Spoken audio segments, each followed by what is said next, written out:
Jadi, perkenalkan nama aku Adina Rahmadani dari Universitas Muawarman. Kali ini aku ingin ngebahas apa ya? Sepertinya ini eksklusif. Jadi teman-teman yang merasa mengemban program studi ilmu komunikasi, yuk kita dalami apa yang ingin aku bahas. Jadi aku bakal ngebahas perihal materi yang dipelajari dari program studi ilmu komunikasi. Selama ini teman-teman atau masyarakat sekitar sangat-sangat tabu dengan apa yang kita pelajari. Apakah kita hanya belajar perihal ngomong, atau kita hanya belajar perihal bagaimana caranya public speaking yang baik dan berani atau pede di depan orang banyak. Apa benar ya program ilmu komunikasi yang mempelajari hal itu semua? Check it out. Jadi menurut pengalamanku sendiri dan teman-teman di sekitarku yang mengemban program studi ilmu komunikasi, seringkali mereka mendapatkan pertanyaan-pertanyaan yang sangat mendiskreditkan teman-teman yang mengemban program studi ilmu komunikasi. Banyak sekali masyarakat yang bertanya bahwasannya apakah program studi ilmu komunikasi hanya membahas perihal bagaimana caranya ngomong, bagaimana caranya public speaking, atau bagaimana caranya pede di depan orang banyak. Ternyata enggak loh teman-teman, ternyata bukan hanya itu. Program studi ilmu komunikasi menjangkau analisis yang lebih luas. Bukan hanya perihal ngomong, tapi juga bagaimana cara memikirkan apa yang ingin diomongkan. Teman-teman tahu, sebelum kita ngomong, sebelum kita menyampaikan sesuatu kepada orang banyak, kita perlu memikirkan itu terlebih dahulu. Kita perlu penelitian, kita juga perlu analisis, kita perlu riset dan lain sebagainya.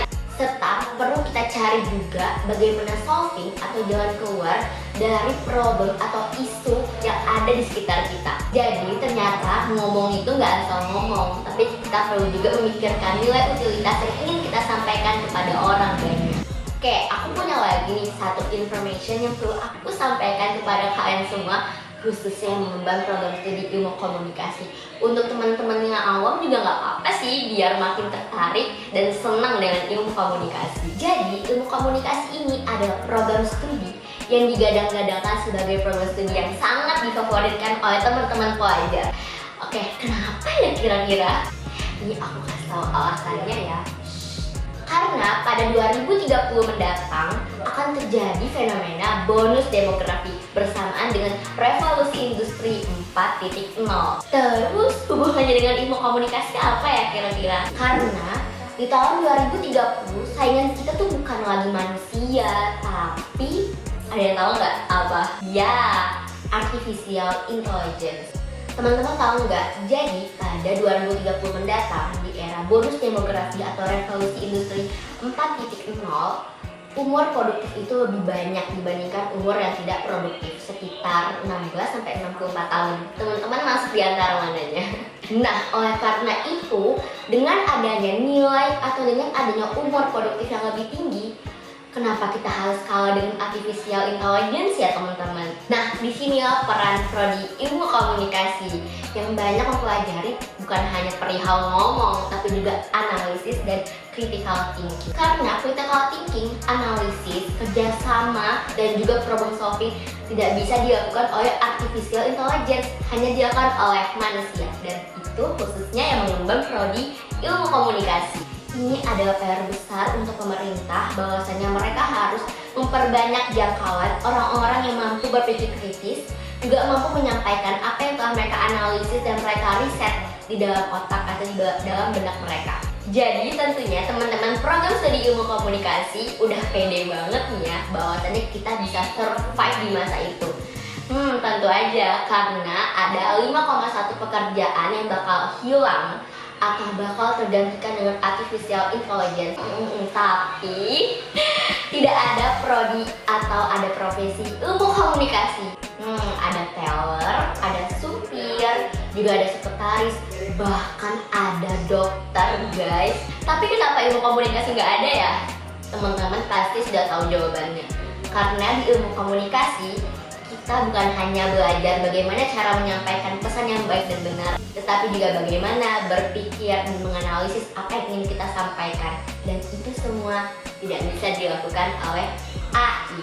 Jadi buat teman-teman yang mengemban program studi ilmu komunikasi, nggak perlu khawatir dengan adanya fenomena bonus demografi atau revolusi industri 4.0, karena kalian sudah memiliki bakat dan kemampuan berupa berbicara dengan baik dan mampu berpikir kritis. Untuk teman-teman awam lainnya juga boleh kok gabung dengan teman-teman ilmu komunikasi dan mendalami materi apa sih yang sebenarnya kita pelajari. Jadi teman-teman awam nggak perlu lagi mengatakan bahwa ilmu komunikasi hanya berbicara bagaimana ngomong, atau kita sering didengar banget orang-orang tuh ngomong anak-anak ilmu komunikasi tuh bacot abis. Emang iya sih, karena kita bacot bukan sekedar bacot, tapi kita juga critical thinking.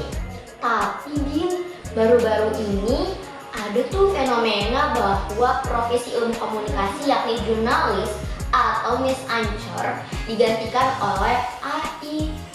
Tentunya ada di TV One, ada juga di TV lokal Cina. Gimana ya? Kita udah bisa digantiin ini sama AI. Tapi teman-teman perhatiin deh, gimana bedanya antara reporter atau news anchor yang berasal dari manusia atau yang berasal dari AI.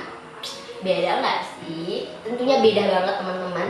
Inilah yang menjadi PR besar atau menjadi tugas kita bersama, bahwasannya kita tidak pernah kehilangan pekerjaan, kita tidak pernah kehilangan lapangan pekerjaan. Karena itu tadi kita sudah memiliki bakat yang terpendam, atau bahkan kita perlu keluarkan itu semua secara maksimal. Jadi kita hanya perlu survive dengan cara apa? Dengan cara meningkatkan critical thinking kita, juga daya problem solving kita, juga bagaimana cara kita menyampaikan bertutur yang baik. Atau jika kamu adalah seorang reporter, bagaimana cara kamu menyampaikan pesan ini dengan baik kepada pemirsa. Jadi Din, kita tidak hanya berkompetisi dengan manusia ya, tapi kita juga berkompetisi dengan AI. Iya juga ya. Tapi itu lagi teman-teman, kita harus membuktikan bahwa ilmu komunikasi punya identitas tersendiri yang tidak bisa digantikan oleh siapapun, bahkan AI sekalipun. Karena apa? Karena AI bisa menyampaikan dengan baik, tapi tidak bisa mengelola apa yang disampaikan itu dengan pemikiran yang jernih dan juga kritis. Sedangkan kita manusia bisa menganalisis, bisa meriset, bisa melakukan penelitian langsung, bisa mengobservasi langsung turun ke lapangan, dan menganalisisnya dengan kritis. Lalu kemudian ketika kita menyampaikannya, kita mampu menyampaikannya kuat dengan data dan apa yang sudah kita temukan di lapangan. Sedangkan AI nggak bisa kayak gitu ya, karena kan sudah dikontrol oleh manusia. Atau teknologi itu memiliki keterbatasan berpikir, serta keterbatasan dalam menyampaikan hal-hal yang dikehendakinya. Jadi teman-teman yang mengemban profesi ilmu komunikasi, pede aja yuk. Karena kita udah punya kemampuan dan punya bakat yang mumpuni. Bahkan banyak data yang menyampaikan bahwa itu benar adanya. Ilmu komunikasi emang favorit ya teman-teman. Tentu juga di buku bonus demografi aku menemukan hasil penelitian bahwasannya ada 52% populasi atau makhluk hidup di dunia yang diantaranya masuk dalam kategori umur produktif 15-64 tahun, itu menjadi pengembang peradaban, pengembang di bidang-bidang lainnya seperti ekonomi, pendidikan, dan lain sebagainya. Dan tentunya aku yakin banget program studi ilmu komunikasi masuk ke dalamnya.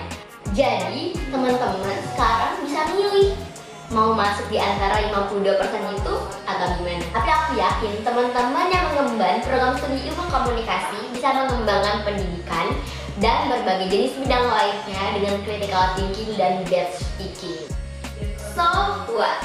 Jadi teman-teman, sebenarnya kita bisa simpulkan bahwa satu, program studi ilmu komunikasi itu tidak seperti apa yang orang-orang bicarakan atau apa yang orang-orang ketahui loh, bahwa program studi ilmu komunikasi tidak hanya belajar perihal bagaimana caranya ngomong, tetapi juga menganalisis, mengelola, dan berpikir kritis untuk menyampaikan pesan dengan baik dan benar sehingga dapat diterima oleh orang banyak. Yang kedua, program studi ilmu komunikasi itu adalah program studi yang sangat digadang-gadangkan di tahun 2030 mendatang. Bahkan sejak saat ini ya teman-teman, dari tahun ke tahun setiap universitas mengaku bahwa program studi ilmu komunikasi menjadi prodi yang sangat difavoritkan dan menjadi incaran banyak calon mahasiswa. Gimana tahun 2030 mendatang ya? Pasti banyak banget nih yang ngejar program studi ilmu komunikasi.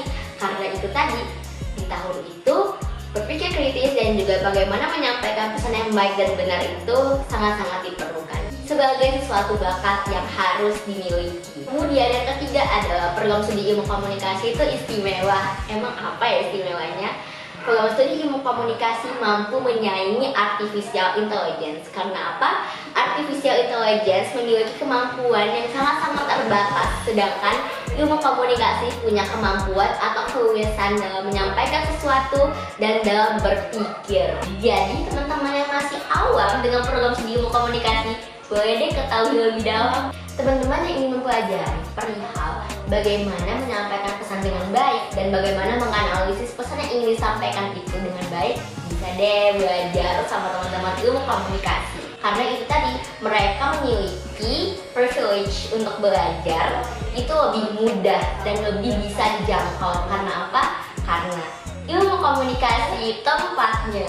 Teruntuk untuk teman-teman semua bahwa berani pede itu penting banget. Apalagi anak-anak ilmu komunikasi ya pasti pede abis. Pede, dan juga kamu harus yakin bahwa apa yang kamu sampaikan sudah kamu kelola dengan baik, sudah kamu analisis dengan baik. Kemudian kamu juga harus berani salah. Karena apa? Karena dengan salah kamu dapat meningkatkan insight kamu. Karena kamu jadi ingin dan menggebu-gebu untuk tahu sebenarnya aku salahnya di mana ya, dan sebenarnya yang benar apa ya. Itu adalah salah satu ciri anak ilmu komunikasi. Kedua lagi ilmu komunikasi, ya emang iya, ilmu komunikasi tempatnya. Oke teman-teman, suatu kebanggaan buat aku untuk menyampaikan perihal ilmu komunikasi di depan kalian semua. Tantangan ilmu komunikasi dalam menghadapi bonus demografi dan juga bagaimana menghadapi omongan orang-orang awam. Teman-teman, sampai sini dulu ya. Nanti kita akan ngebahas perihal ilmu komunikasi lebih jauh. See you!